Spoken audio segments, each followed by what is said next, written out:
Dare, benedicere, predicare. Bien-aimés du Seigneur, les textes que l'Église Famille de Dieu nous propose pour notre méditation de ce jour attirent notre attention sur deux points essentiels. Ils mettent en évidence d'une part l'apaisement de la faim que connaissent les Israélites dans le désert. Dans ce geste, nous voyons la manifestation de la compassion de Dieu. Et d'autre part, Jésus propose une parabole à l'endroit de la foule. Il s'agit de la parabole du semeur. Dans la première lecture, l'auteur sacré nous montre comment Dieu vient en aide à son peuple dans le désert. En effet, les Israélites se plaignaient de la faim. Ils regrettaient les marmites de viande qu'ils avaient connues en Égypte. Alors, en regardant leur situation, le séjour en Égypte leur apparaît comme un moindre mal. Ce comportement des Israélites est le reflet d'une attitude que l'on retrouve fréquemment lors d'une transformation sociale importante. La situation à laquelle on voulait échapper se voit glorifiée dès que surgissent des difficultés inattendues. Dans le passage du livre de l'Exode que nous lisons, Dieu prête attention aux plaintes du peuple.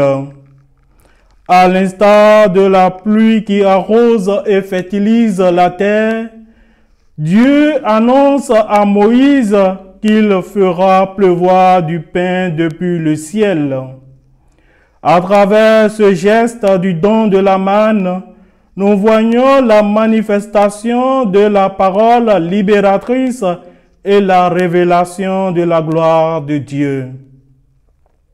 Par sa parole, Dieu fait surgir de la nourriture, une nourriture gratuite qui apaise la faim de son peuple. La première lecture fait écho à cette parole libératrice que Jésus a semée dans le cœur de la foule et surtout dans le cœur de ses disciples. Car dans cet évangile, Jésus se présente et se révèle lui-même comme la parole libératrice. Il nous a donné sa parole et nous présente le parcours et l'effet de cette parole dans notre vie de foi. Le semeur vient nous irriguer de cette parole libératrice, car le semeur qui est sorti pour semer n'est rien d'autre que le Christ. Le Christ veut nous mettre en face de la vérité de notre foi, de l'écoute et de l'accueil de cette parole qui doit affecter notre vie positivement dans tous les sens. Lui-même donne l'explication de cette parabole. La semence est la parole de Dieu que nous écoutons jour et nuit, que nous méditons seuls ou chaque dimanche. Cette parole libératrice semée ou proclamée a besoin d'une terre ou d'un terrain fertile pour germer et porter du fruit. Ainsi, cette terre est chacun de nous dans notre état de vie, notre manière de vivre la foi, notre vie familiale, notre travail, nos engagements sociaux, ainsi que nos dispositions d'âme pour l'écouter et la mettre en pratique. Ainsi donc, la semence jetée le long du chemin, symbolise le cœur qui ne comprend pas cette parole libératrice.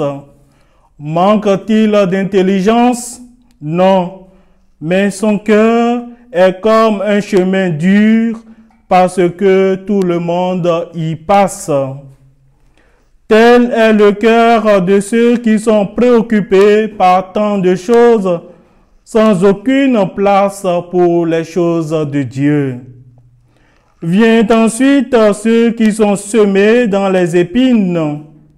Leur cœur rempli d'épis sont ceux qui sont distraits et trop occupés par les soucis de la vie qui étouffent cette parole libératrice.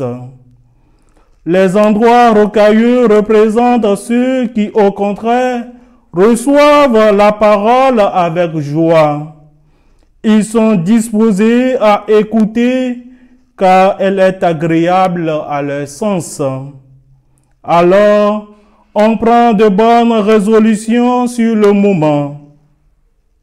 Mais quand surviennent les difficultés, c'est-à-dire les moqueries, les persécutions comme les tribulations, cette parole s'émousse dans leur cœur. Enfin, la semence jetée sur la bonne terre est la condition idéale à laquelle nous devons tous arriver.